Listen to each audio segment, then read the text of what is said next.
Good evening, members, officers and members of the public. If you have mobile devices on you, if you would put them on silent or turn them off, please. If the fire alarm goes off, it's not a drill, it'll be the real thing, so please leave the building following the marked green and white exit signs. This committee meeting is being live streamed and it's also being recorded, and the link to the live stream can be found on the Council's website, www.tenderingdc.gov.uk/live meetings. For the purpose of the recording, I will introduce everyone. I'm Councillor Maria Fowler, Chairman of the Planning Committee, and I'll introduce the members of the committee separately. Councillor Maurice Alexander. Good evening, Chairman. Councillor Jeff Bray. Good evening, Chair. Councillor James Codling. Good evening, Chair. Councillor Bernard Goldman. Good evening, Chair. Councillor Geeta Sudra. Good evening, Chair. And Councillor Anne Wiggins. Good evening, Chairman. Our Vice Chairman is not with us this evening, so I've asked Councillor Wiggins just to sit on my left here, just to keep an eye on the room for us this evening. The Council officers assisting the committee this evening are from Committee Services Manager Ian Ford and Committee Services Officer Katie Coppenall. From Planning Services, Charlotte Cooper and Michael Pingram. Planning Manager, John Pateman-G. The Corporate Director, Planning and Community, Gary Guyver. And Planning Solicitor, Joanne Fisher. The changes to the running order of the agenda, there is no changes this evening. The applications will be presented by the officer, followed by public speaking in the order of the applicant or agent, any members of the public who have asked to speak for or against the application, and a speaker from the town or parish council, and finally the ward councillor. And members of the committee will then have a chance to question the officer, and once all the questions are answered, the committee will then debate, and when all the points are discussed, finally I shall ask if we have a resolution and call for a proposer and a seconder, and the committee will then vote according to the normal rules. Item 1 on the agenda, apologies for absence and substitutions, please, Mr. Ford. Thank you, Madam Chairman. As you indicated a few moments ago, I can offer apologies for absence this evening from our Vice Chairman, Councillor John White. There is no substitution for him this evening. Thank you, Madam Chairman. Thank you, Mr. Ford. The minutes of the last meeting, which was held on Tuesday the 20th of January, all those who were here, have you had a look at the minutes?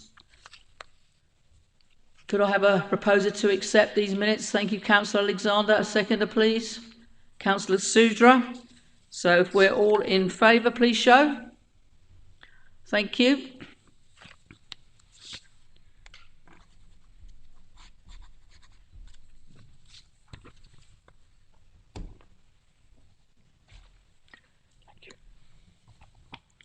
Item 3, declarations of interest. Are there any? That being none. Item 4, questions on notice pursuant to Council Procedure Rule 38. Are there any, please, Mr. Ford? None received, Madam Chairman. Thank you.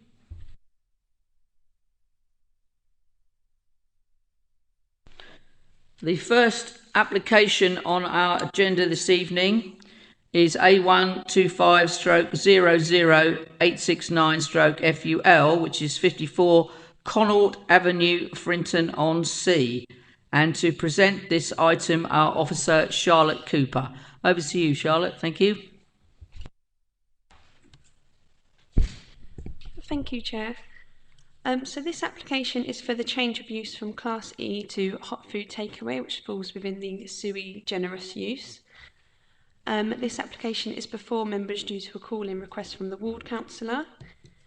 There are two updates on the update sheet in front of you. The first one relates to a further objection which has been received since the submission of the committee report, bringing the total number of objections for this application to 3.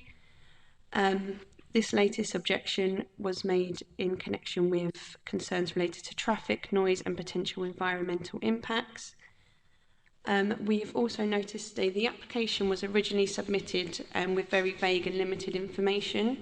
So we have since sought this additional information, including the exact change of use to a hot food takeaway, which was subsequently included in the application description.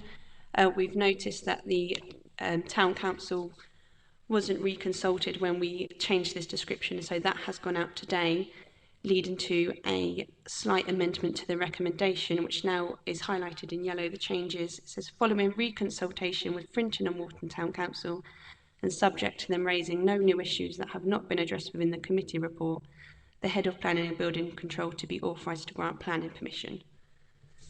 And then that is all the updates. So the site is located on Connell Avenue, Frinton High Street, and it is within the settlement development boundary of Frinton, Walton and Kirby Cross. The proposal affects the ground floor of number 54, which is currently vacant following previous restaurant use under Class E. Here is an aerial image of the site outlined in red, and some site photos to show you its location on the High Street. And some more here, so it's surrounded by other commercial premises. This is site photos to the rear vehicle access point and parking provisions. So there are no external changes proposed under this application and therefore no harmful impacts to the design and amenities of the area. This proposed floor plan shows a seating area for up to 11 covers, which keeps some of the existing restaurant elements and lessens the harm to the high street. We've said there's no significant harm on residential amenities given its location within the high street, surrounded by other commercial properties, and is not considered to be a significant change from the existing use. The proposed parking plans, this is to the rear of the site accessed off of Harold Way. The parking to the rear is for staff and delivery drivers, helping to lessen any congestion on the high street, and the Highway Authority have not raised any objection in terms of highway safety. It's in a very highly accessible location, easily walkable from public transport links and residential dwellings. And the transport note confirms that there is adequate parking nearby. So in the absence of any material harm, we have recommended the proposal for approval. Thank you. Thank you, Charlotte. Speakers, we have one speaker listed for this item, ward member, Councillor Richard Everett, and you will probably see in your papers that Councillor Davis actually referred this one into committee, but Councillor Davis will not be speaking because she is very unwell. So, Councillor Everett, if you'd like to take the seat, and from when you push the red button, you have 5 minutes.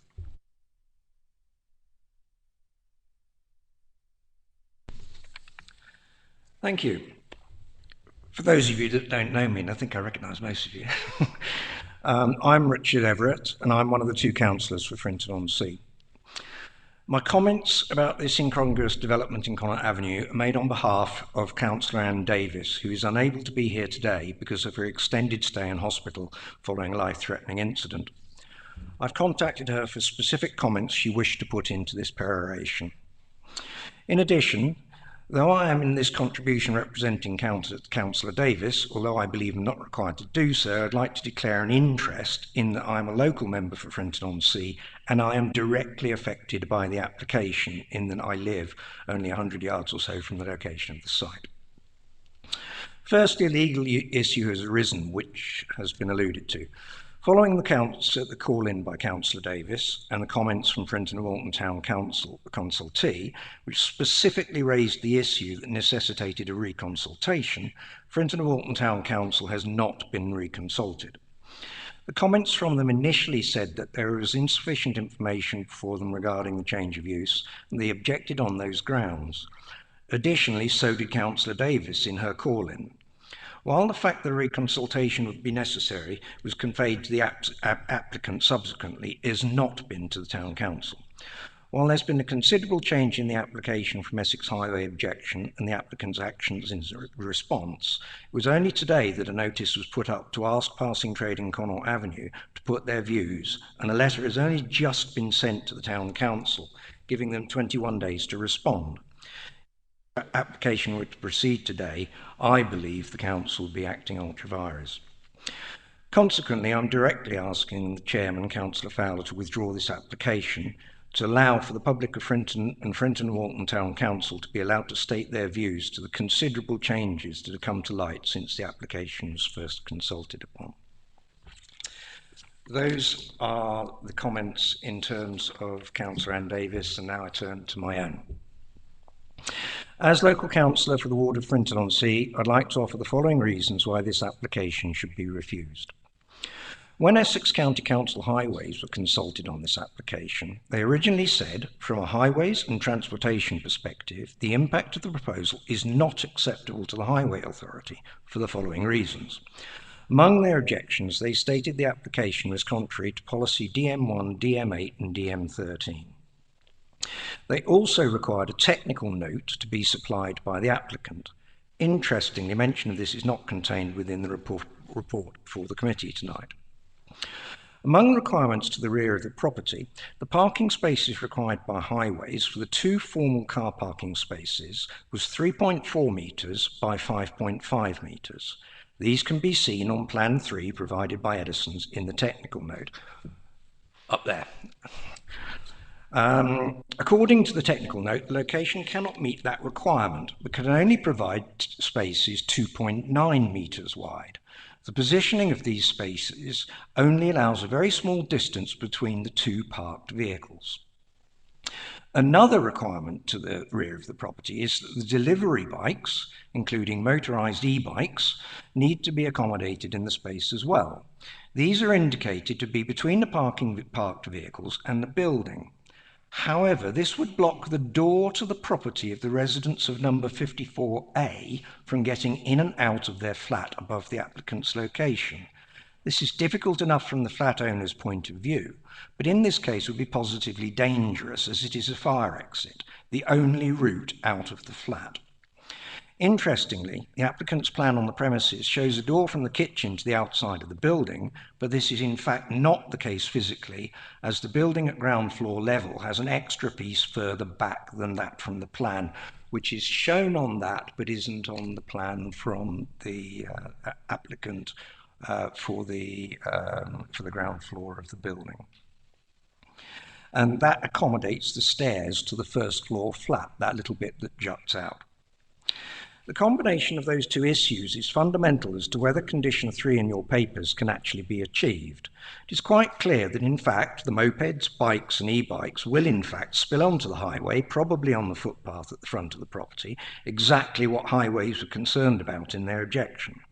The two conditions suggested by highways have not been put into your papers, only the one regarding bikes. In addition, there is considerable environmental concern from local residents that the filtering of noxious smells will not be adequate. Experience of another Domino's. 5 minutes, Councillor Everett. Okay, so in conclusion, I believe you should refuse this application, or at the very least defer it, because the issues I've identified of warrant refusal, or at very least comment from Town Council, should be taken into account. Thank you. Thank you, Councillor Everett. Charlotte, is there anything that you'd like to come back on?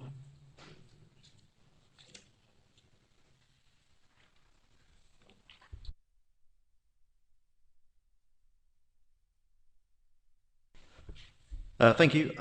Just a couple of things. In the context of the reconsultation, there is no change in the application itself. The only change has been the clarification of the description. So the description was referring to change of use to sui generis. The addition in terms of the change of the description was to say change of use to hot food takeaway sui generis. It was really for the avoidance of doubt and clarification. Because there's a technical change to the description, even though that hasn't added anything or taken anything away from the development, there's the minimal risk that that wasn't the correct way of going forward without consultation of the town council. We have changed the recommendation to include the town council. There is an argument that it isn't actually really required either, but for the avoidance of doubt and for the avoidance of any debate, we have made that concession today. But in terms of the application itself, just to clarify, there has been no change during the course of the application of what is before us at any point. It's just a change of the description itself. As for any other questions, I don't think we've got anything else to add in terms of what's before you. Thank you. Thank you, Mr. Pateman G. Questions for the officer members. We'll start with Councillor Bray. Thank you, Chair. I wasn't entirely clear what the head of planning just said there. Did we or did we not reconsult Frinton and Walton Town Council? Sorry, it wasn't clear. Okay, so there has been additional information during the course of the application in terms of the highway matters, which we have reconsulted the highways. I think we also put an additional press release as well out. We didn't re-notify any other party, that includes the town council, until today. That's because it's been raised that the description of development was changed. There is an argument to say it was altered in order to make it clearer in respect of it was a change of use to sui generis. Sui generis covers a whole range of potential uses. Although the proposal, when you look at the paperwork, it's clear that it's going to be for a hot food takeaway. For the avoidance of doubt, we've added the words hot food takeaway to the description of development, and we have reconsulted the town council, again for the avoidance of doubt or their doubt of what the proposal is, to cover that issue. But ultimately, the plans have not changed. What is on your paperwork has not changed. The proposal has been a hot food takeaway from the beginning. Okay, thank you for that. I think I've absorbed that. Also, Councillor Everett mentioned that notices have gone out today, giving people 21 days to respond, which seems a little bit pointless if we're going to make a decision on it tonight. Have I heard that correct? Is that correct? Because if so, surely we would That's not correct. consider it until we've had time. That's correct, and on the basis of that is why your recommendation says subject to them raising no new issues. Yeah. But as I understand it, if we were to approve the application tonight, then it wouldn't make any difference if they raised any further issues, which could be a problem. You would not be approving the application today. You'd be recommending it for me to delegate as an approval, subject to no further issues being raised. Okay. Okay. Am I okay to continue, Chair? Thank you. Also a bit concerned about the staff car parking at the back, which was mentioned. The size there, I am familiar with the area, so I am aware that it's a little tight round the back there, to say the least, and well used and well occupied. Are we aware that there is a possibility that some of the delivery vehicle parking, be they bikes or scooters, could actually block access to a resident there? Because that would be an issue, wouldn't it? That has not been raised until today. It was not an issue that's been given to us as an issue. Having been on site, it didn't come to our attention. Ultimately, though, rights of access is a private legal matter in that context. If they are blocking an access that's going across a parking space that's legitimately available to them, that would be a matter for them to resolve. If they're causing obstruction in the highway, that is a separate regime as well. Thank you. Okay, thank you for that. I understand what you're saying, but I would be very uncomfortable approving something that I thought would be blocking someone's access just to cause them a legal problem later. That doesn't seem sensible to me. Okay, and I am inclined to agree with Councillor Everett that as time goes by, we're absolutely for sure the bikes will be using front entrance. We all know that in reality, despite what it says here. I'm a little bit concerned, Chair, with the idea that we're putting out notices, and I hear what you're saying, we would be approving subject to your delegated action. but I'm a bit concerned that we should be approving at all when we've given people today 21 days notice to respond. We're not really giving them any notice to respond, and that doesn't feel right to me, but I'll leave it for later. Thank you, Chair. Thank you, Councillor Bray. Before we have any further questions from the committee, I'm a little bit concerned as well about, I appreciate, Mr Bateman-G, what you have just said about the fact that we would be giving you the authority, but I'm thinking along the lines of it may well be best to defer this application for now, just to be on the safe side. That's something that I think would be appreciated by all concerned, given all the points that have been made. But that's, I will leave that there just for now. Members, any further questions?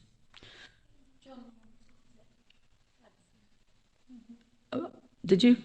Mr Bateman-G, sorry. I was going to pick up on one other comment, but I don't think that's needed now. Thank you. Councillor Sudra. Thank you, Chair. So just want some clarity as to what you know regarding the conservation area covenants and the conservation area location. Location-wise, have we got that on the slide? Yeah. As for the covenants, no, I don't actually know anything about the covenants because they're not within my remit of planning.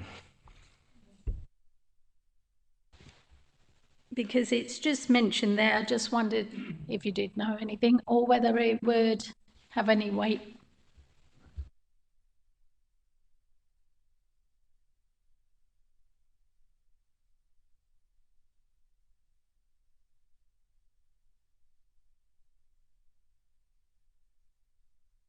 It is within. So we don't specifically, I do apologise, we don't specifically have a map showing you the extent of the conservation area. It is within the conservation area, but there are no external changes being proposed. This is just a change of use only. Thank you. Councillor Bray. Sorry, Chair, have we got to the end of questions, or shall I? We're into debate. We'll go into debate now. Okay, thank you. In that case, Chair, I think given the circumstances, there seems to be some uncertainty as whether there is a problem with the parking spaces at the back.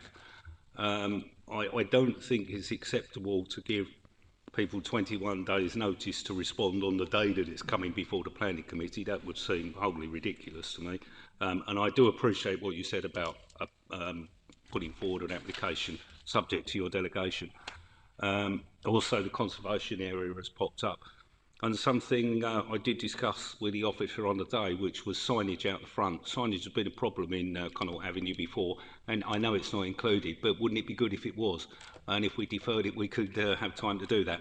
That aside, I think the 21 days to respond, to my mind, means that this really needs to be deferred till those 21 days have elapsed. And also that will give us the opportunity to ask the question to the applicant regarding the parking at the back and the use of the vehicles. I think it would just give us the opportunity to do that. See no harm in a deferral. So, Chair, when the time comes, I'm happy to propose that this is deferred. Thank you. Thank you, Councillor Bray. I think the problem that I have with approving this application this evening is that, yes, as I've just said, and as you have already confirmed about the delegated authority to you, we'd be delegating authority to you to approve it, is the message that it sends out, in my opinion, which will be perceived that the application has been approved. Mr Bateman-G. Just a note to clarify, the Town Council have been consulted previously. They have been given the opportunity to look at the plans, which have not changed. That has taken place, so it is not a case of we've not consulted them or indeed notified them. They have seen all the plans and all the details that we've seen. The only clarification or difference is the technical change to the description of development, which is the only thing we are essentially consulting upon, which is the words hot food takeaway has been added to the description. And I will just remind members that materially this is currently a restaurant. And we have to take that into account in terms of parking and those arrangements in the context that a restaurant in this location historically does not meet those car parking standards currently. And we have to kind of baseline one against the other in the context of looking at this description. It is a matter of debate, though, and it is a matter of balance. That would be for you to do should that time comes. Councillor Bray? Thank you. I don't we feel like I'm doing a one-to-one here, and we should be doing that. I take on board everything you've said, but I still feel, and I do agree with the chair, that the perception that it's been approved, it would be there. I think the 21 days to respond applies to residents as well, and that concerns me quite a lot that they haven't had 21 days to respond. It just doesn't feel that we're doing things in the right order. I see no reason not to defer. I think a deferral is a sensible thing to do. That way, we can't get it wrong, can we? So I stand by my proposal for deferral. Thank you, Chair. I don't actually see the harm in deferring the this application to the next meeting, and I'm happy to second your proposal. So I don't see the harm in that. If that is agreeable, that we defer this application to the March meeting, which will give that 21 days, won't it? I think that's fair. So could I have a show of hands, please, to defer this application to the March meeting? That is... That's six. Yeah. Against? One against. So that is carried, that we defer this application.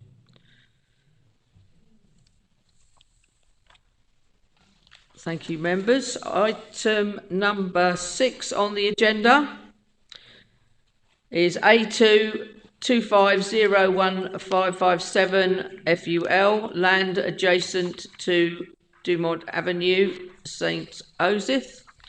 And to present this application, again, our officer, Charlotte Cooper. Over to you, Charlotte. Thank you, Chair. This application is seeking full planning permission for the erection of a self-built bungalow. The application is before members as it represents a departure from the local plan. There are no updates for this application. The site is located approximately 2.4 kilometres outside of the defined settlement development boundary of St Osyth. The site currently forms part of the rear garden to number 93 Dumont Avenue and sits within a well-established residential area. The council is currently unable to demonstrate a 5-year housing supply, and therefore the tilted balance is engaged with this application due to its location outside of the development boundary. It has therefore been assessed against the 3 overarching objectives. Economic objectives, we have said the proposal would provide jobs during the construction phase, and also the future occupants using the area's facilities will increase local spending, and is therefore deemed acceptable in this regard. For the environmental objective, the new dwelling is energy efficient. A RAMS contribution and biodiversity enhancements can be secured by condition, and it is therefore acceptable in this regard. For the social objective, the site is within an established residential area with surrounding highway network providing a well-lit continuous footway. Bus stops are in close proximity, approximately 650 metres, providing services into St Osyth and Clacton. The provision of an additional dwelling here will contribute positively to the housing supply, and the proposal is therefore acceptable in this regard. Here is an aerial image with the application site outlined in red, and some site photos of the area. So this is looking out over onto number 93 Dumont Avenue, and the second one is number 117A Dumont Avenue. This will be what the application site is looking out onto, and then the vehicle access point from inside the site and Dumont Avenue, and then the other side of the application site. So the proposed site layout plan shows the dwelling and a detached garage. These proposed floor plans and the proposed elevations show that the dwelling will be finished in brickwork with areas of boarding to the front elevation. It has a pitched roof design with interlocking roof tiles. The detached garage will be finished in matching materials to the dwelling. It is considered to be appropriate and in keeping with the area. It's of an appropriate size and scale in relation to its plot and surrounding development, and therefore no significant harm to visual amenities. In terms of residential amenities, the single-storey nature and distance between the neighbouring dwellings means it has no significant impact on overlooking or loss of light. And conditions have been imposed restricting the new openings on the front and rear roof slope, and for details of the boundary treatments to further protect residential amenities. As the proposed garage plans, the proposal does provide adequate parking provisions in accordance with the Essex parking standards. The new vehicle access point is from Dumont Avenue, and the Highway Authority have raised no objections. It's considered acceptable in terms of highway safety. In the absence of any material harm, we are recommending approval. Thank you, Chair. Thank you, Charlotte. We have one speaker for this application, which is the agent, Mr. Peter Legris. Peter, if you'd like to take a seat, and you have 3 minutes. Thank you, Chair. Good evening, members. The reason this application is on the agenda, as mentioned in the report, is that because it's outside any settlement area. The settlement was actually removed for Point Clear 5 years ago in the local plan. Since then, I've had a number of appeals which have been allowed where the inspector has accepted that Point Clear is a settlement, and because of those cases, the draft local plan that was published a couple of weeks or so ago now seeks to reinstate Point Clear as a settlement. So that's in effect the only reason why it's on this agenda. In terms of the location plan, if I could just show that to members, and where members stood on site. Members stood on site on the upper red area. That's the garden of the property fronting the Dumont Avenue to the north, while the applicant owns the dwelling to the south, shown edged in blue. So one has the land and one has the access. They've both got together, hence this application. So where we were standing on site the other day was the main body of the site, but I understand members did go around the corner in a minibus and look at the access from that position. That access meets all the county highway requirements. To be honest, there's not a great deal more I can say on this application, and thank the officer for their report. Thank you, Mr. Legris. Is there anything that you'd like to come back on that, Charlotte, at all? No, thank you, Chair. Okay, thank you. Members, questions for the officer?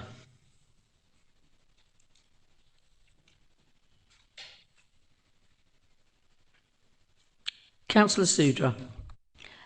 Could you elaborate on the tilted balance for me, please?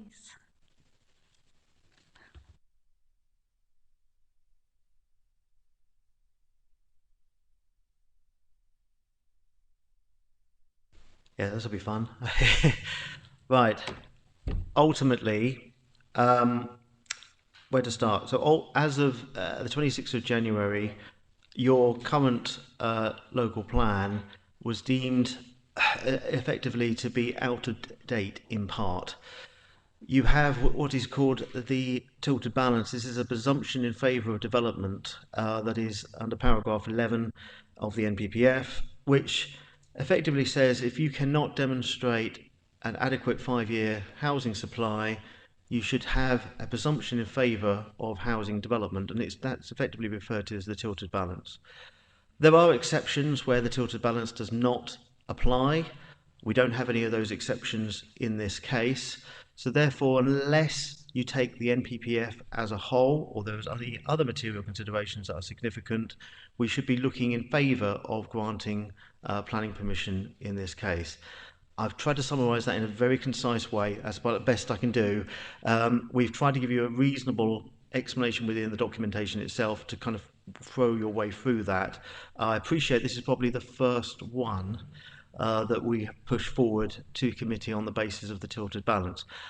As an exception here, though, I would agree with the agent who has set out that this is an interesting case in the terms of, yes, it's technically tilted balance, but it's also well and truly within a defined group of dwellings, one that our own emerging plan is already re-examining in any event.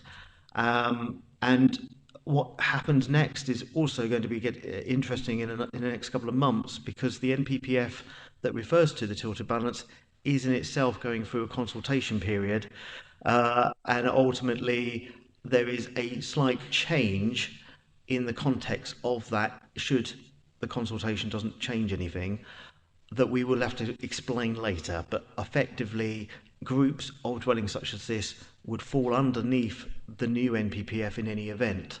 So there are a lot of policy inroads that are changing in the next few months. At this moment in time, you're going to hear that phrase probably quite a lot in the next few committees, but at this moment in time, this is a departure from your current local plan, but we feel the tilted balance is a material consideration that we should be looking in favour of development, and we can't find any other good reason to say no. Thank you. Thank you for that explanation. So basically, we're going to get these because of the interim. You may get some. Members, any further questions for our officer? If not, we'll go into debate. Councillor Bray, and then Councillor Alexander. Thank you, Chair. I think looking at this one, it's something that a couple of months ago I don't think we were considered all that much. Unfortunately, as has just been explained to Councillor Sudra, what's happened is that the number of houses we have to provide has been doubled by national government, and accordingly we don't have a local plan. So effectively overnight our position changed dramatically, despite the fact we've always done the right thing and delivered the numbers we were supposed to. I feel we've been punished unfairly, but that's the position we're in and that's what we have to work with. So with the tilted balance applying, I can see nothing we can do. There is no reason that this development shouldn't go ahead, in my opinion.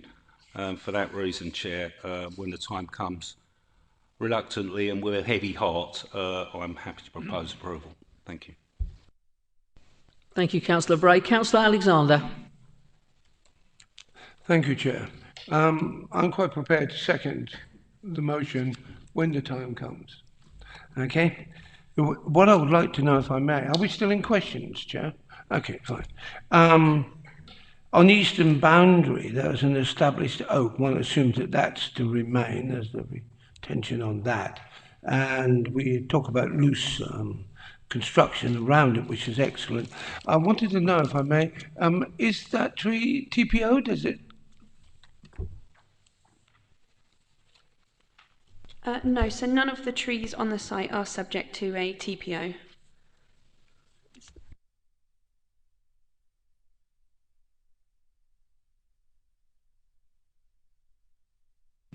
Sorry, Councillor Alexander, I did say, I nodded when you said, well, we still have questions. No, we are in debate now, sorry. Not that I think that if you want to ask a question, you can still ask a question. But we did go into debate. And we have a proposal from Councillor Bray, which you have seconded. Yes. Right. Any further questions or any further comments on this application? Well, we do have a proposal from Councillor Bray to approve this application as per the recommendation in our papers, and there's nothing on the update sheet, and seconded by Councillor Alexander. So I'll take a show of hands on this one for approval, please. And that is unanimous. Yes, thank you, Mr. Ford. Okay, Katie, if you could stop the live stream, please. We will have a break now for about 5-10 minutes, and we'll be back with item 7 on the agenda.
Is the live stream on?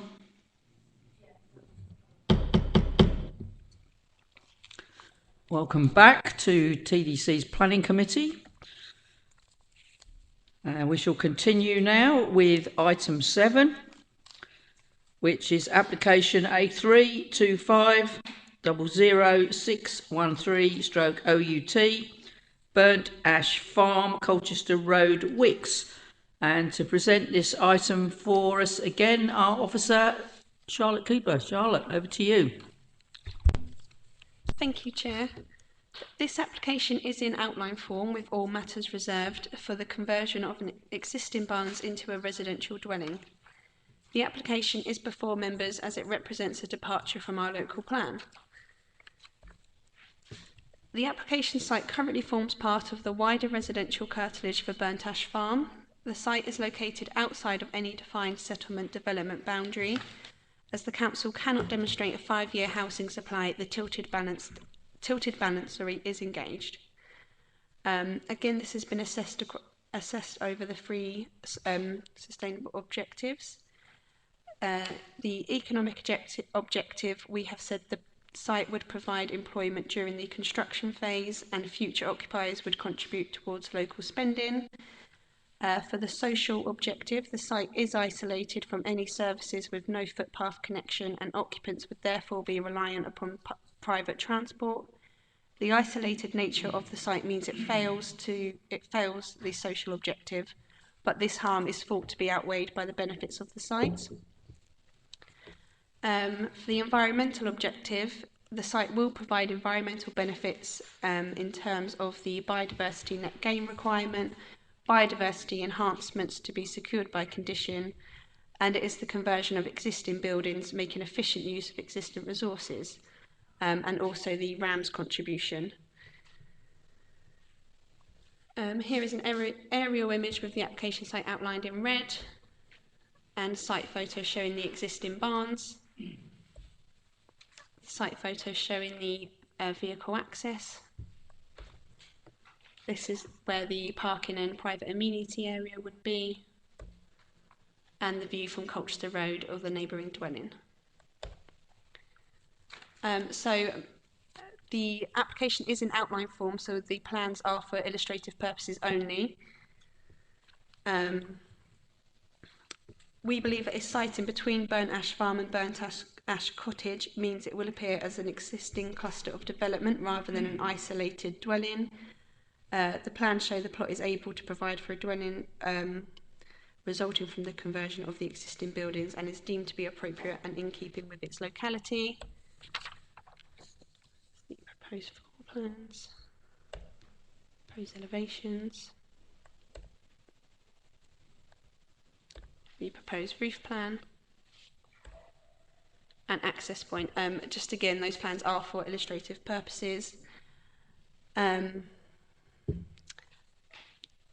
Although the vehicle access is a reserved matter, the drawings show the access, associated visibility space and vehicle parking, and the Highway Authority have raised no objections at this stage. No significant harmful impacts have been found in terms of residential or neighbouring amenities. Overall, the harm identified is thought to be outweighed by the benefits, and on balance, this proposal is recommended for approval. Thank you, Chair. Thank you, Charlotte. Mr. Pateman-G? Sorry, just one very small correction. On your papers on page 65, the recommendation refers to paragraph 10.2. It should refer to 8.2. Small minor correction there. I do apologise. Thank you, Mr. Pateman-G. There are no speakers for this item, so we will go straight to questions for the officer. Members, Councillor Bray. Me again, sorry, Chair. Okay, we obviously attended the site visit there the other day. Seems like a long while ago. Unfortunately, I'm one of those councillors who's been here long enough to remember the last time we suffered a tilted balance and everything that goes in it, so I understand the strands that are required, economic, ecological and sustainable. And it's the sustainable I really want to ask about. When we looked, I could see no evidence of bus routes, footpaths, cycle paths, and it did seem quite some distance from the nearest urban or even vaguely urban settlement. So could anybody explain to me, please, how on earth it satisfies the sustainable strand?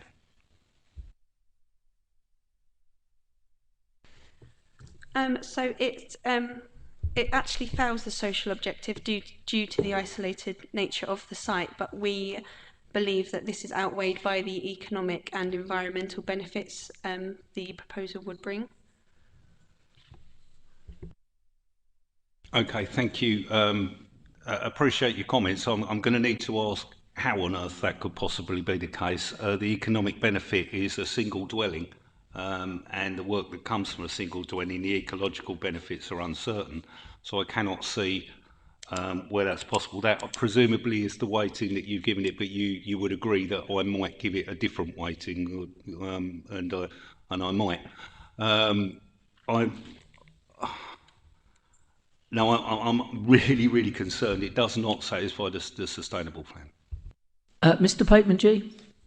Obviously, you need to weight that within your debate. That's for your decision-making powers. While you're weighting that together, may I also suggest you weight the NPPF as part of your deliberation in respect of the notion of avoiding isolated homes in the countryside, unless the development would reuse redundant or disused buildings and enhance its immediate setting. So we are looking at here a existing building for reuse, and that would obviously be a material consideration for your weighting as well. Thank you. No, I appreciate the comment you've made there. That is fair comment, and take that on board. I still feel, however, that it does substantially fail on sustainability. Every journey made from that property would have to be made by private car. Sustainability strand seeks to avoid that, and specifically seeks to avoid that. I actually see that as outweighing pretty much all of the other benefits, such as they are, because the benefits are so small. If we were looking at 5 or 6 houses, you could see a much bigger benefit. I don't see that. That's my position at the moment. I'm ready to be have my mind changed, but that's where I sit at the moment. Thank you, Chair. Thank you, Councillor Bray. Any further questions, members, on this application? No? There are no further questions for the officer, then we're going to debate. Councillor Bray. Me again. Chair, I've already raised my concerns, and I'll continue to do so. I think we are going to see an awful lot of applications that come before us, and with the tilted balance in place, we are going to be approving an awful lot of applications that we would rather not approve. On this occasion, there is really good reason not to approve, and that reason is it fails completely the sustainability strand, even under the tilted balance. For that reason, Chair, I cannot possibly support this application, and I would like to propose refusal at this point. Thank you, Chair. I need to give reasons, and the reason is that it does fail the sustainability completely. Thank you.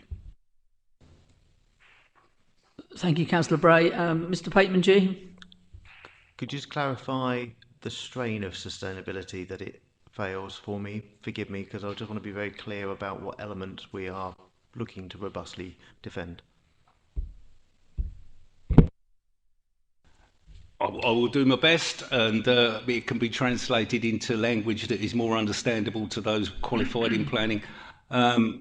There are no public footpaths, there is no cycleway, it is too far from the closest, even vaguely urban area, and there are no public transport services close by.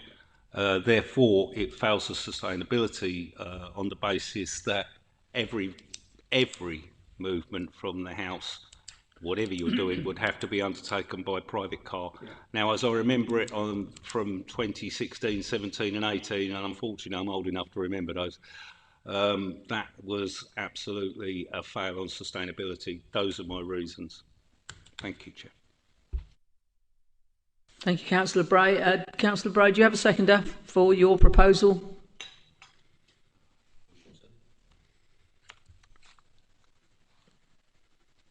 It appears there is no seconder for your proposal.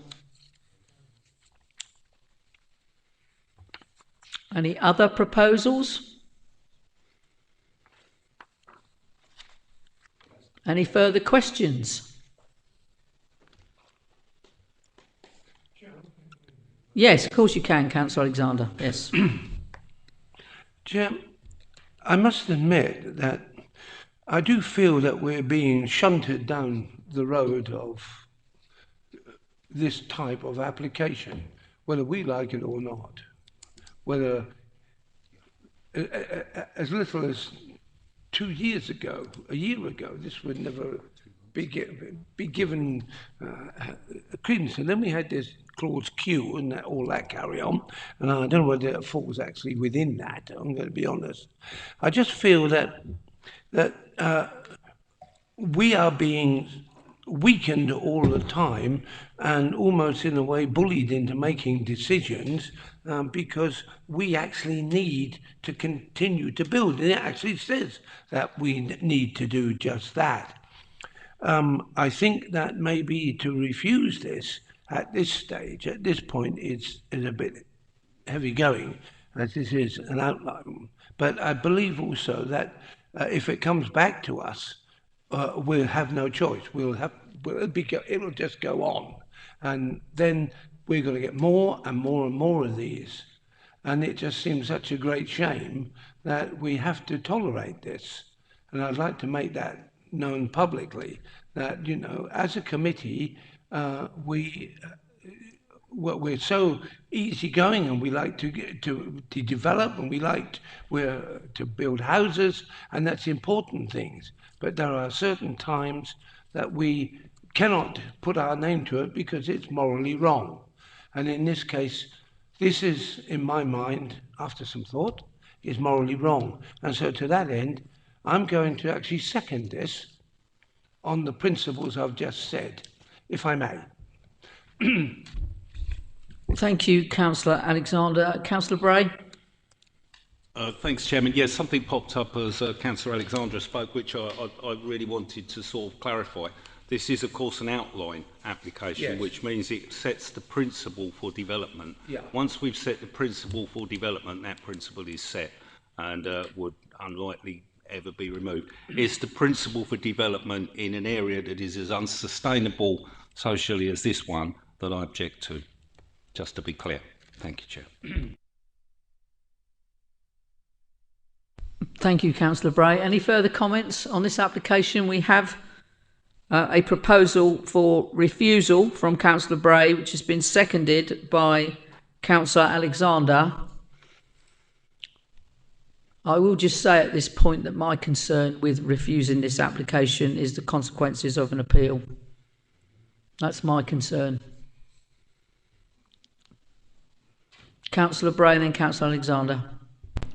Just to quickly answer that, Chair, I think that we should always bear that in mind, and your point is correct. We must be aware of appeals, but I think as a decision-making committee, we should not be afraid to make the decision we feel is right. We should never be afraid to do that simply with the threat of some financial retribution if we dare to get it wrong.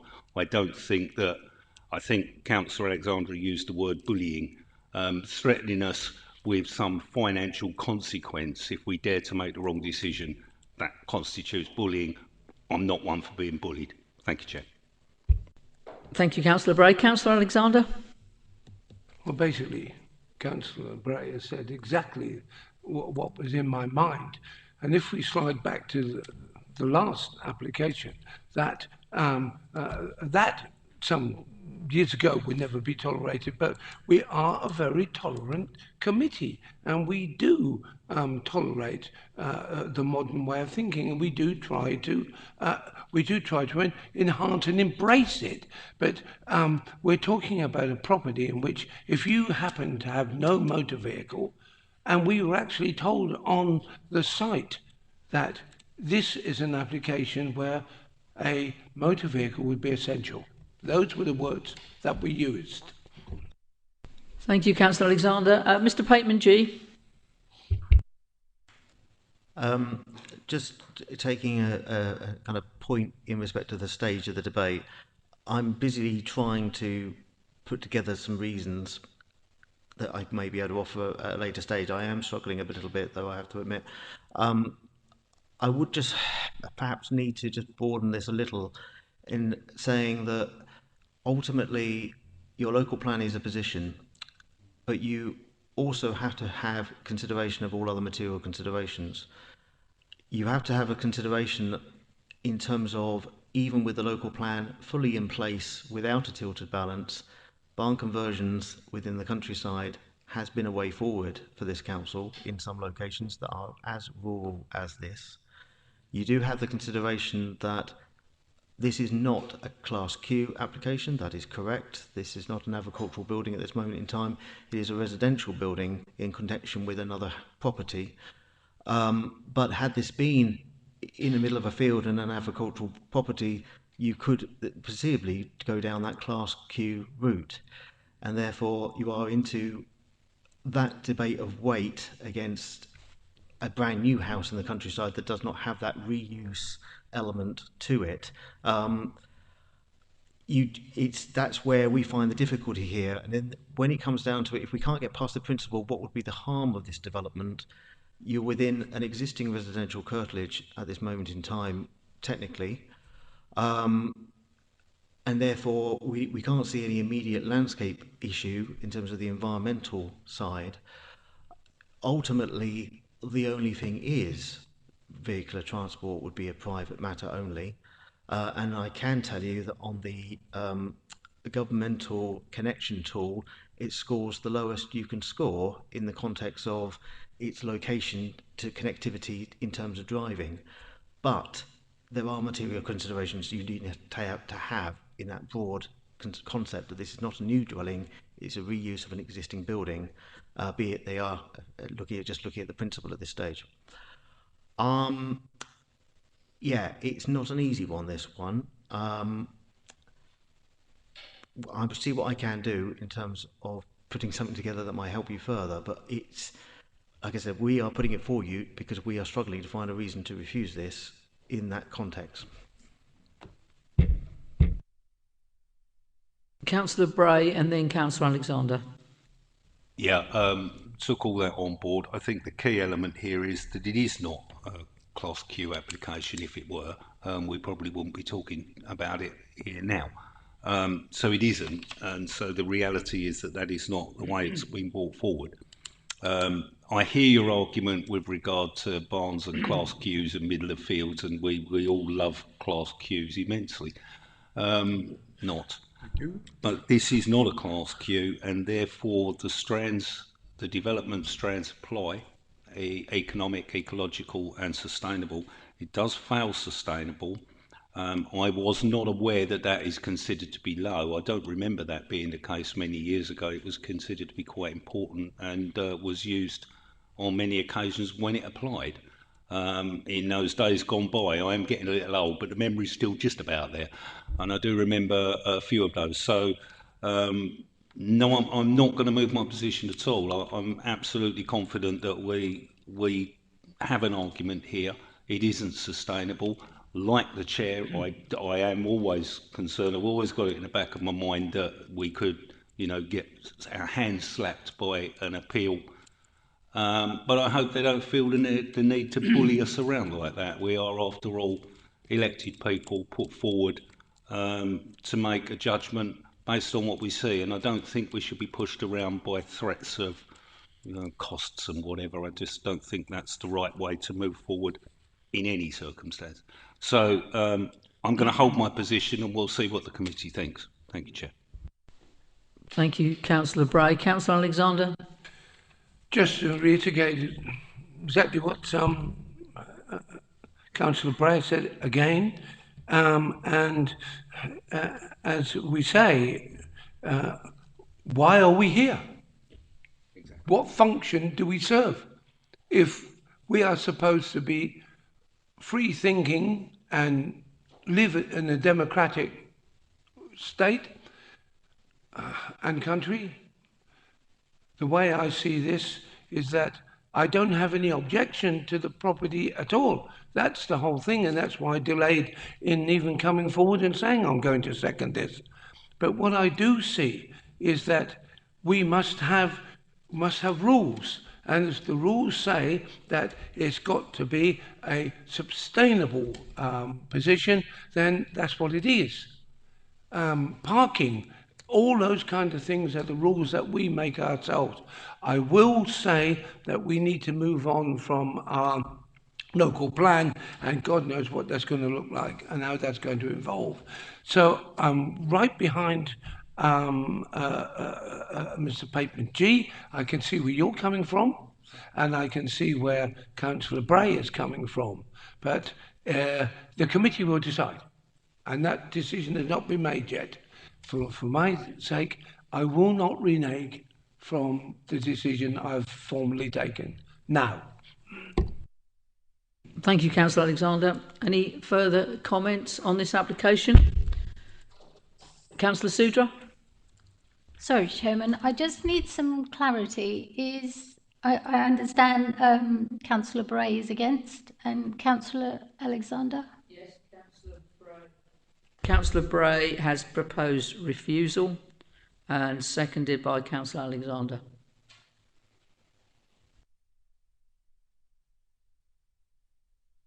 In that case then, as I've just said, we have a proposal for refusal, which was proposed by Councillor Bray.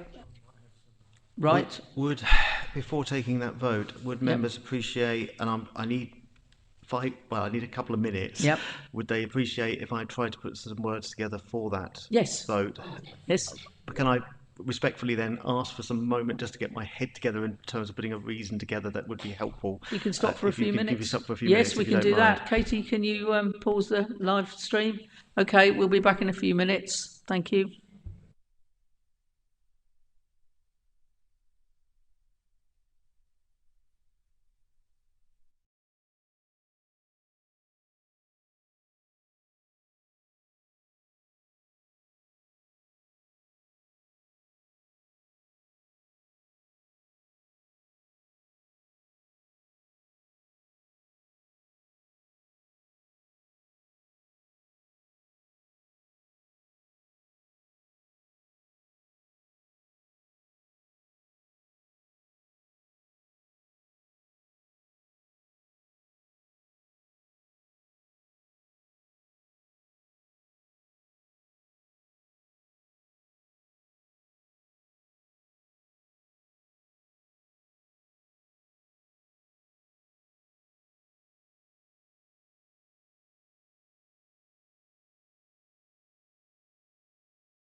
Welcome back to Tendron District Council Planning Committee, and we will go over now to Mr. Pateman G for the refusal reason for the item we have before us, which is the Burnt Ash Farm application A3 2500613/OUT.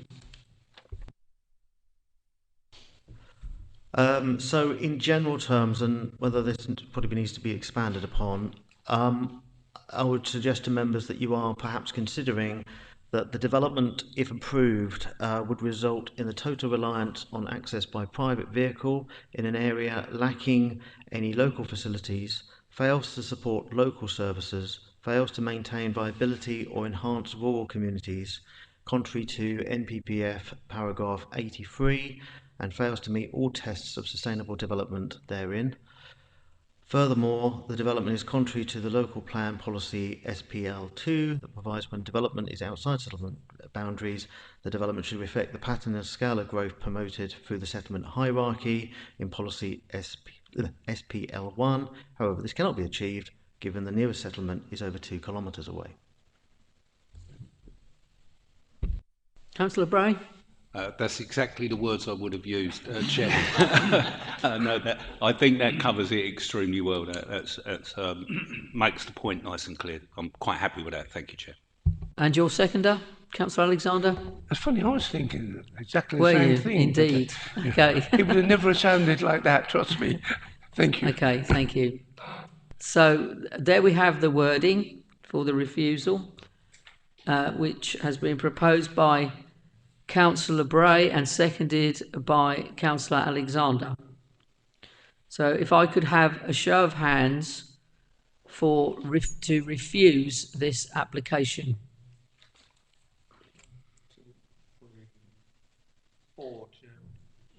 4. Those against? 2 against, Chairman, 1 abstention. So therefore this application is refused. Thank you, members.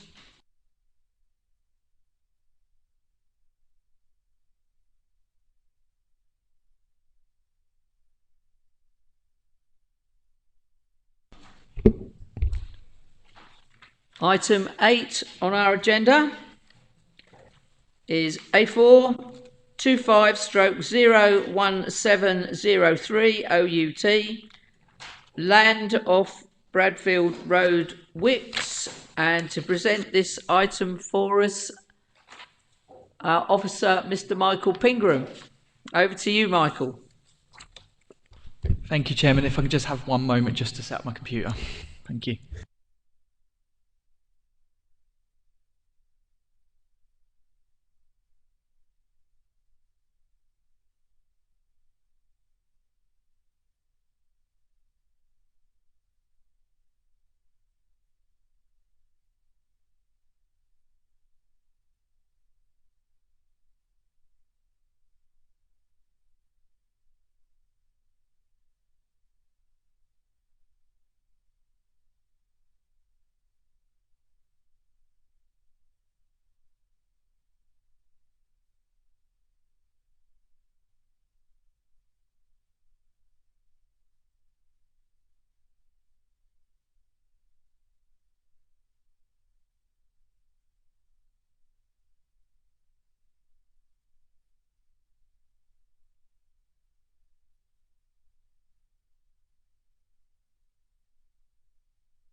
Sorry about that. It looks like it's working now.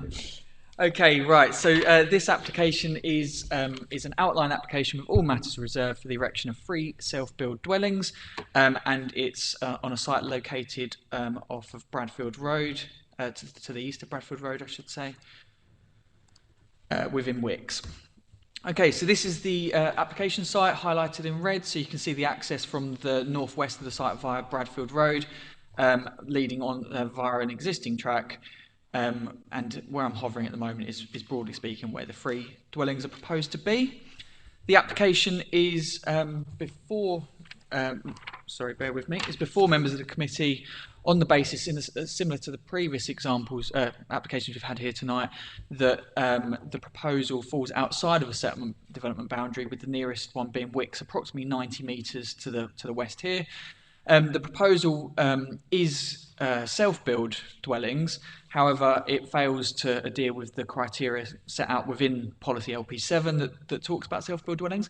So for the consequence of both of those reasons, it means that we have to again apply the tilted balance and again look at the three strands of sustainability. So the reason it's before you is because it is contrary to policy in that regard.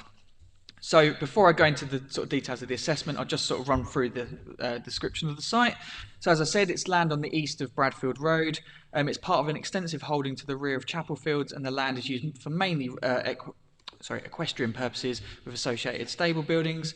You can see also there's a bit of site history. There's 2 dwellings that have been approved directly to the south, and there's also a further one slightly to the southwest that was approved recently at an appeal decision.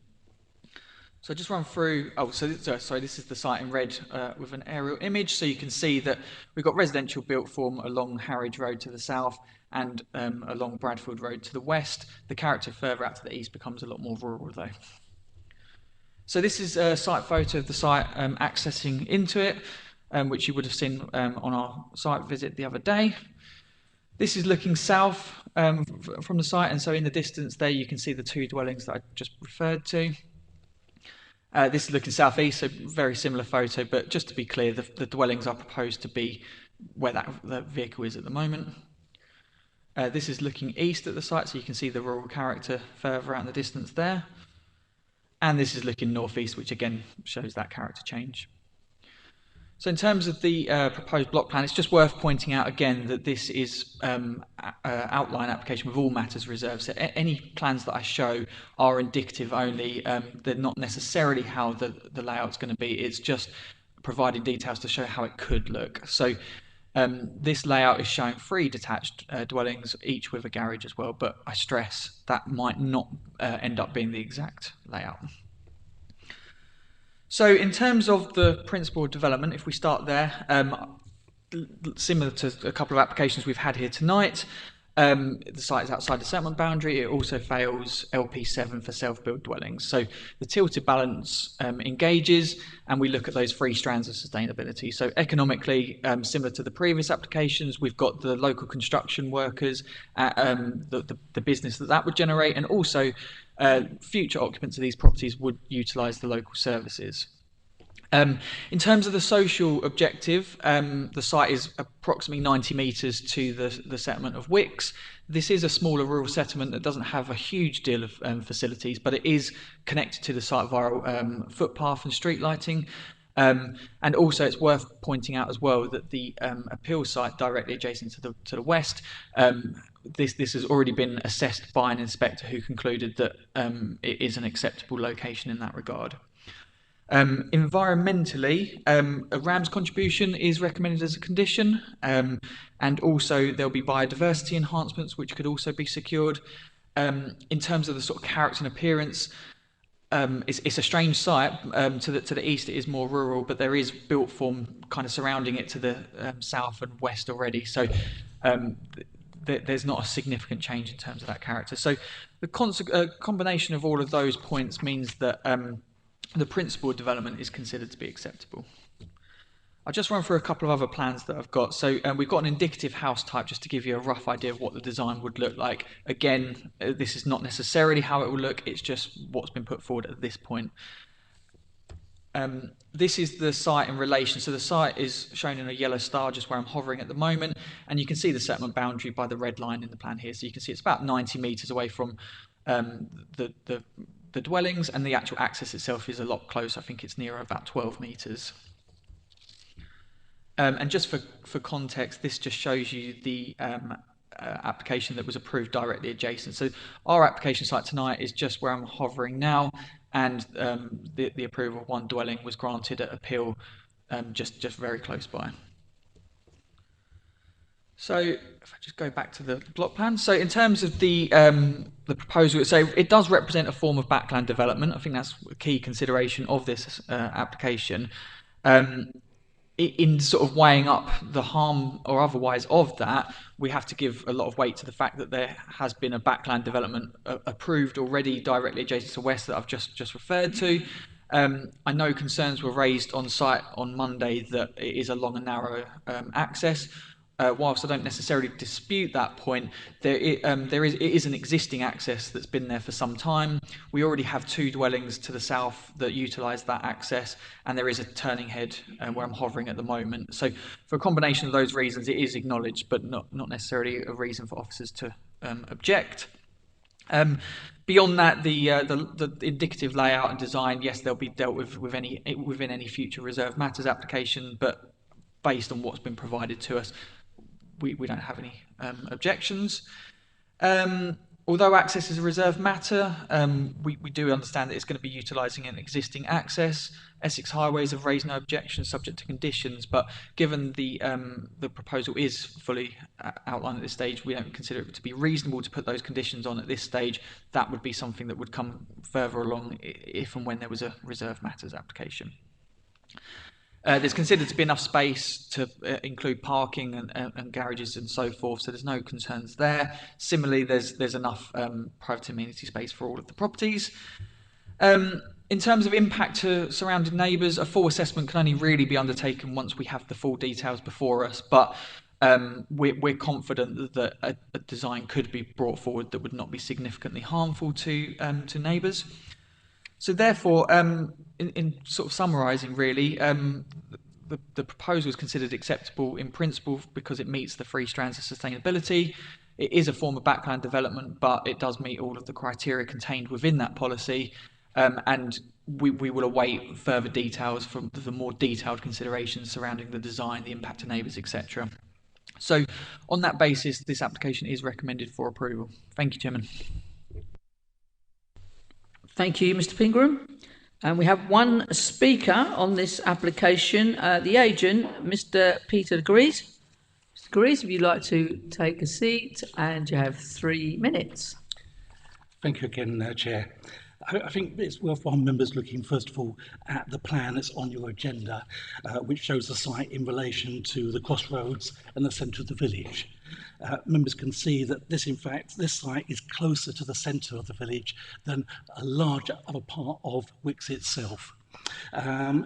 Along Bedfield Road, as mentioned by the officer, there is a footpath, there is street lighting. Just around the corner is the post office and shop, and next door to that is the primary school. On the opposite side of the road is the pub. In this respect, the site is a socially sustainable location, unlike the one you've just been considering. I think that other aspects which members must take into account are that the 2 dwellings that members saw being built on the site were for the same applicant, and they were achieved by myself. And those were approved at the same time as members, as the council did not have a 5-year supply. So in fact, we've gone full circle in that 5 years. And those 2 dwellings were approved by the council, who accepted, although not necessarily this committee, these members accepted that the site was socially acceptable, it was sustainable environmentally and clearly from an economic point of view. So the circumstances haven't changed. Even the illustrative drawing that you've seen on the screen tonight is in fact the same drawing that you've got as being built on site. But bringing matters up to date, the appeal decision was in October of 2023, so only just a couple of years or so ago, at a time when members and the council did have a 5-year supply of housing, and yet the inspector still found that the site or this location was socially, environmentally and economically acceptable. It was entirely appropriate. The inspector says, and it's on your agenda, paragraph 7.6, the appeal site is a backland site, insofar that it is behind the line of existing frontage development and has no frontage to the public highway and will constitute a piecemeal development. However, the dwellings at the adjacent development site are also behind the row of frontage dwellings, set back from the highway by a long access driveway and do not face the highway. Therefore, the proposed siting and layout of the development would not appear out of keeping with surrounding development. For these reasons, the proposal would not harm the character and appearance of the area. The proposal would comply with policy LP8, which is your backland policy, which requires that proposals for residential development should not be out of character with the area.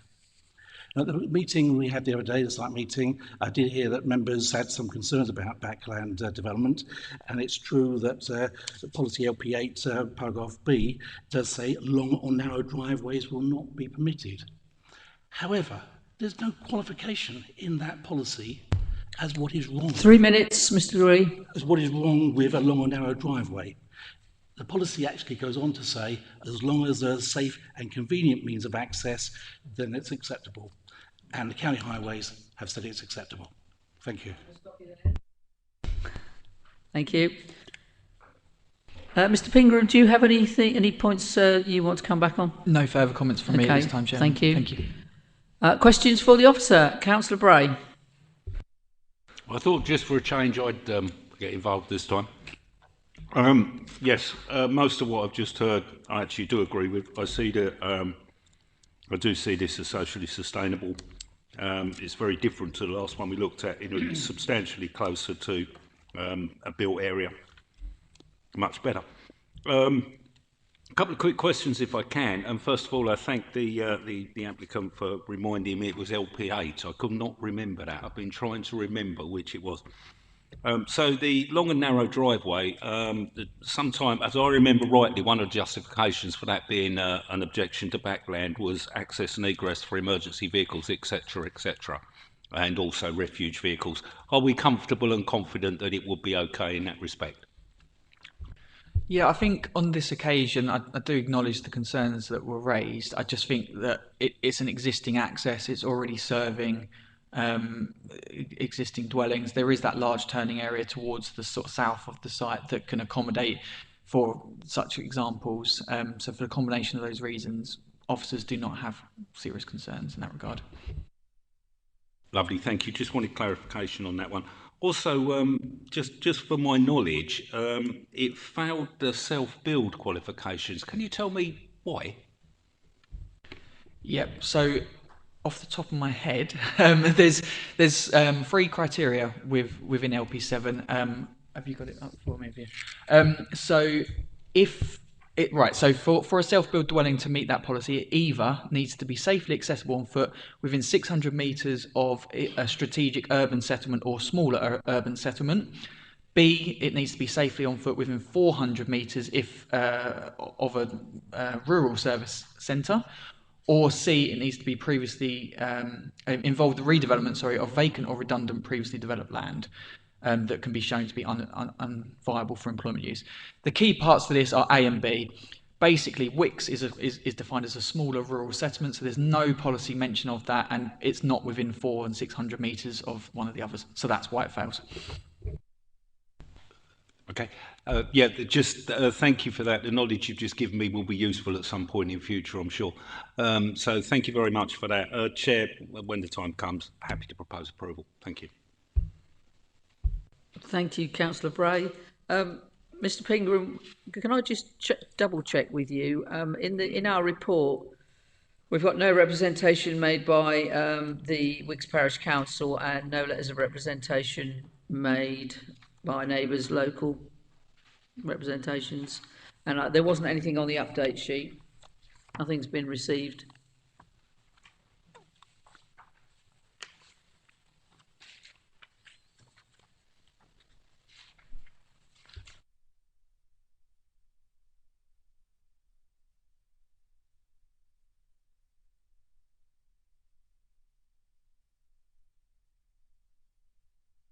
Yes, that is correct.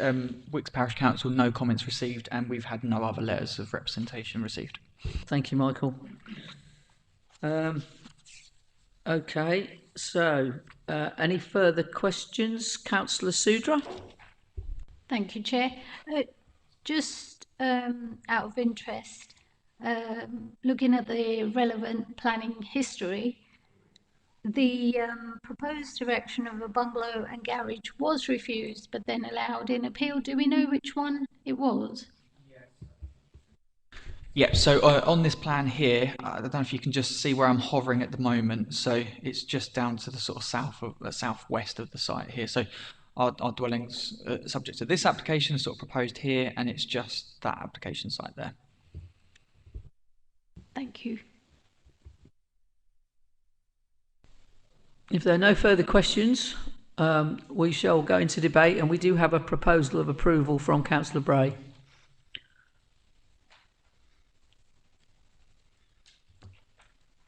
So do we have a seconder for Councillor Bray's approval? Councillor Codling, you'd like to second that? Yep. Well, in which case then, we will go to the vote. So as per our papers, the recommendation we are voting on to approve this application, the proposal from Councillor Bray, seconded by Councillor Codling. So if I could have a show of hands for approval, please. That's unanimous, Chair. That application is approved. Thank you, members.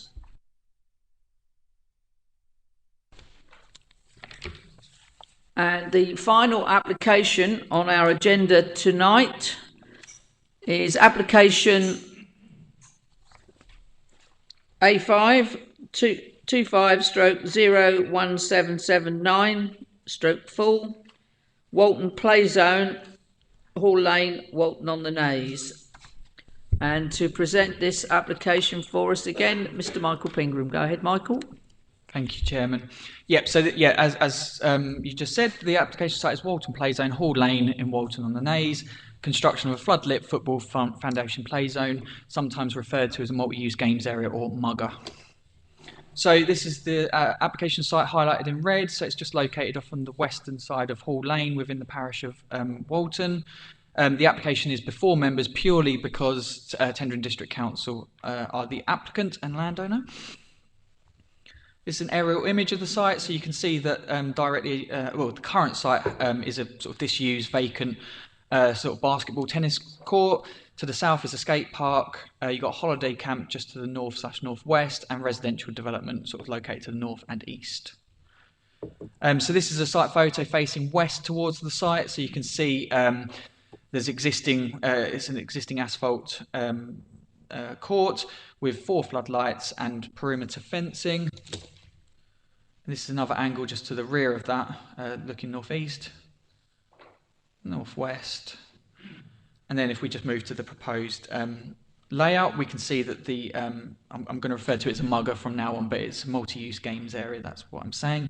It's broadly in the same location as what's there at the moment. It's slightly shifted to the left-hand side of this screen, but not by much.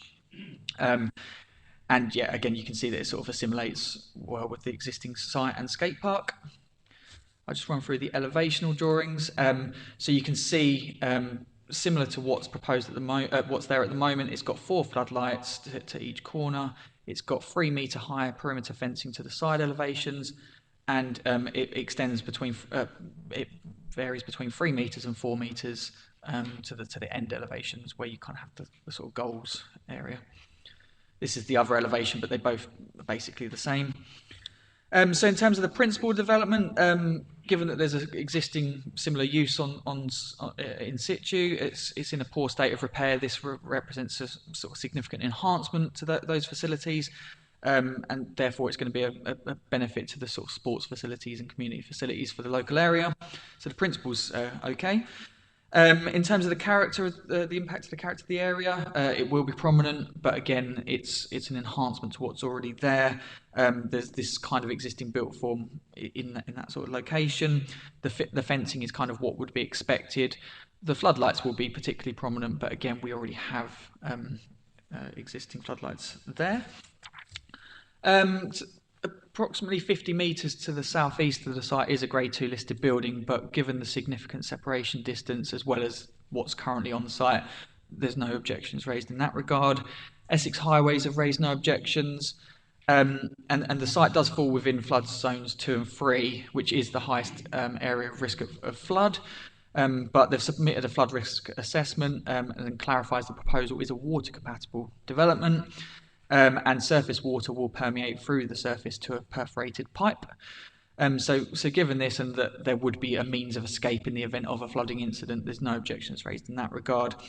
In terms of neighbour impacts, these kind of proposals do have the potential to be harmful to neighbours, but there is good separation distance. There is an existing use of the site, and it's worth noting that currently there's no restrictions on the number of hours. It's an all 24-hour use, whereas this, I believe, is till 9 p.m. at night, so it kind of reduces that. There's conditions recommended for the flood lighting to be inward facing to reduce any glare impacts to those neighbours. So consequently, we don't have any concerns in that regard. So taking all of that into consideration, the application is recommended for approval by officers. Thank you. Thank you, Michael. There's nothing on the update sheet on this one, and I see that Frinton and Walton Town Council have recommended approval, and no other letters of representation have been received. So, over to you, members. Questions for our officer, Councillor Alexander.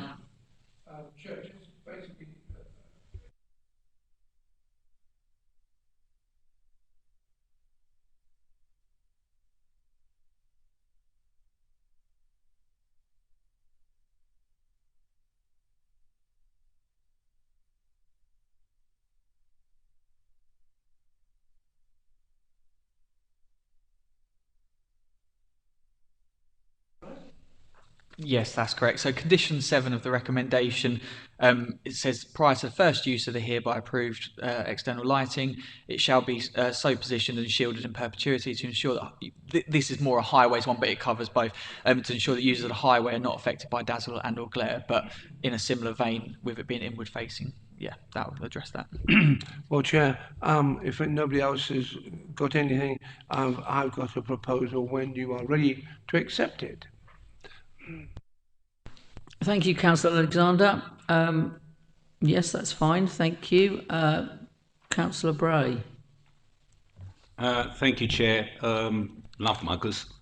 We've got one in the best ward in Tendring, which of course is Little Clacton. It's nice that Walton are trying to catch up with us. I think it's lovely. Very happy to second Councillor Alexander's proposal. Thank you, Chair. Thank you, Councillor Bray. Are there any further comments or questions for our officer? In that case, then, I think it seems a sensible thing to do is to go to the vote. So we're voting to approve this application as per our papers that we have before us to approve the application. So if I could have a show of hands, please, members, for approval. Thank you very much. That was unanimous. So in that case, then, that just leaves me to tell you the date of the next meeting will be Tuesday, the 17th of March, St Patrick's Day, for the next planning committee meeting here.